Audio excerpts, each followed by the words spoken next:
اب ایک ترغیب دی ہے. حضرت ابو ہریرہ رضی اللہ تعالیٰ عنہ بیان کرتے ہیں کہ رسول اللہ صلی اللہ علیہ وسلم نے ارشاد فرمایا، جس نے اپنے ماں باپ کی قبر کی ہر جمعے زیارت کی یا ان میں سے کسی ایک کی زیارت کی، یعنی سے والدہ ہی فوت ہیں صرف یا والدی فوت ہیں، تو اللہ تعالیٰ اس کی مغفرت کر دیتا ہے اور یہ لکھ دیا جائے گا کہ یہ بری ہے، آزاد ہے، گرفت سے، جہنم سے آزاد ہے.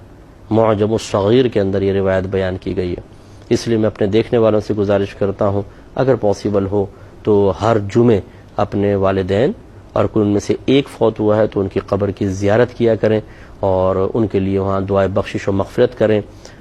کچھ بھی قرآن پاک وغیرہ پڑھ کر ان کو ایصال ثواب کریں تو انشاءاللہ بروز قیامت ہمارا یہ آنا جانا، یہ مشقت اٹھانا، تکلیف اٹھانا باعث مغفرت بنے گا. اور انشاءاللہ پھر ہماری جو نسلیں ہیں، ہمارے بچے ہیں، وہ بھی چونکہ یہ طرز عمل اپنے بڑوں کا دیکھتے ہیں تو کبھی ہمارا انتقال ہوگا تو یہ بچے بھی انشاءاللہ آ کر اسی طرح زیارت بھی کریں گے اور ہمارے لیے راحت کا سامان پیدا کریں گے. ایک اور روایت، دو تین بس میں روایت عرض کر دیتا ہوں، پھر ہم بخاری کی حدیثوں کی طرف آئیں گے. حضرت ابو ہریرہ بیان کرتے ہیں کہ نبی کریم صلی اللہ علیہ وسلم نے ارشاد فرمایا، جو بندہ بھی کسی ایسے مسلمان کی قبر کے پاس سے گزرتا ہے جس کو وہ دنیا میں پہچانتا تھا، پھر اس کو سلام کرتا ہے تو وہ قبر والا بھی اس کو پہچانتا ہے اور اس کے سلام کا جواب دیتا ہے. یہ تاریخ دمشق کبیر کے اندر یہ روایت نقل ہے. تو اس کا مطلب یہ ہوا کہ جب ہم قبرستان جاتے ہیں اپنے والد کی، والدہ کی، بھائیوں کی یا بہنوں کی قبروں پر یا دیگر کوئی رشتہ دار یا دوست جیسے ہیں تو وہ ہمیں پہچان لیتا ہے. اس کا مطلب یہ ہوا کہ اللہ تبارک و تعالی نے مرنے کے بعد بھی احساس و شعور باقی رکھا ہے.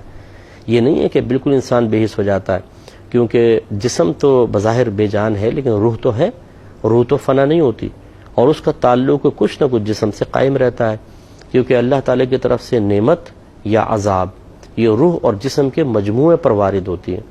عذاب دونوں کو ہوگا اور نعمت کا اثر بھی دونوں ہی محسوس کریں گے. تو اس لیے اگر جسم گل سڑ بھی جائے پھر بھی جسم کا ایک جزو ایسا ہوتا ہے جو مزید تقسیم قبول نہیں کرتا اور روح کا اسی کے ساتھ تعلق ہوتا. تو اس لیے معلوم یہ ہوا اگر ہم قبرستان جاتے ہیں تو یہ نہیں کہ مٹی میں مل گئے یہ ہمیں کیا پہچانیں گے، حدیث یہ کہتی ہے کہ وہ پہچانتے ہیں.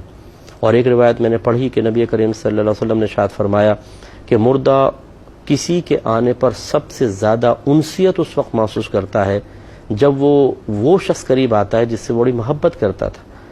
تو اس لیے اگر کوئی آپ کا قریبی ایسا رشتہ دار آئے یا آپ کسی ایسے کے پاس جائیں جس سے بہت انست اور محبت ہے، سب سے زیادہ اس مردے کو خوشی ہوتی ہے اور اس کو راحت ملتی ہے.